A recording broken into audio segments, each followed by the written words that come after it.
जी नमस्कार, कैसन मानी रहुआ सब। उम्मीद करतनी अच्छा होखब। आज एक जना का रेले आइल बनी, अब बढ़िया से रेलाई हुई।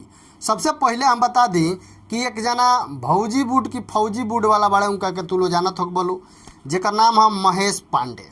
महेश पांडे के दुरुस भई रहे उहो याद होई तार लोग के, ठीक बा। माने मनहूस पांडे उनकर नाम हो, तो उनकर दुरुस भई रहे विशाल सिंह, उनकर दुरुस कैले रहे निमन से, उ याद होई तार लोग के। फिर से आज उनकर एगो वीडियो देखनी है, जब वीडियो में वो एगो बात साफ साफ कहत रहे कि हमारा सब लोग के बारे में पता रहेला। तो सब लोग के बारे में पता हो सकेला तारा, लेकिन पवन सिंह के बारे में नहीं हो सकत। आ ना तू कबो जाने के चाहब, काहे कि तू एक बार जाने के चल रहा तारा के दुरुस कैल गए रहे बढ़िया से। अब तो कम से कम तारा सुधर जाए के चाहिए, लेकिन कुत्ता के पूँछ में कितनो तेल मोलम नुहेगा उ सोझ नहीं होखे वाला, ठीक बा। कुकुर के पूँछ कबो टेढ़े रहेला, तो उहे कुकुर के हाल बा इनकर, ठीक बा।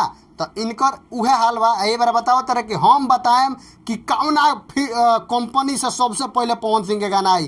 तू भइल बड़ा तू पवन सिंह के ढेर आगे के, तो ऐसे पवन सिंह के बारे में खुद पवन सिंह के नाम मालूम रहेला। ऐसे कि पवन सिंह गाना गा के दे दिले कंपनी के।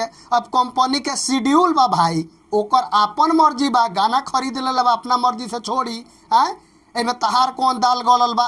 कहत रहे जे जेपी दुकान से सबसे पहले का आई, आ ना आई तब ना आई तो जौन कहम तौन करे के पड़ी तारा। हैं भइल बड़ा ढेर नेता, कम से कम अबो सुधर जाए यार। तनी अच्छा अच्छा खबर लोग के देखावो, सुनावो, सही सही बतावो।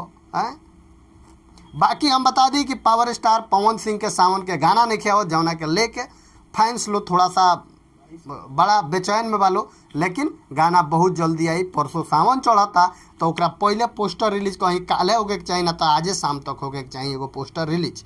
बाकी जे भी वीडियो देखता सब लोग से ये कहम कि ऐसा यूट्यूबरन का तनी बाइकाट होके के चाहिए, जौन की हद से ज़्यादा बतियावे। बाकी वीडियो को खूब ज़्यादा शेयर करी, चैनल पर नया बनी तो सब्सक्राइब करी।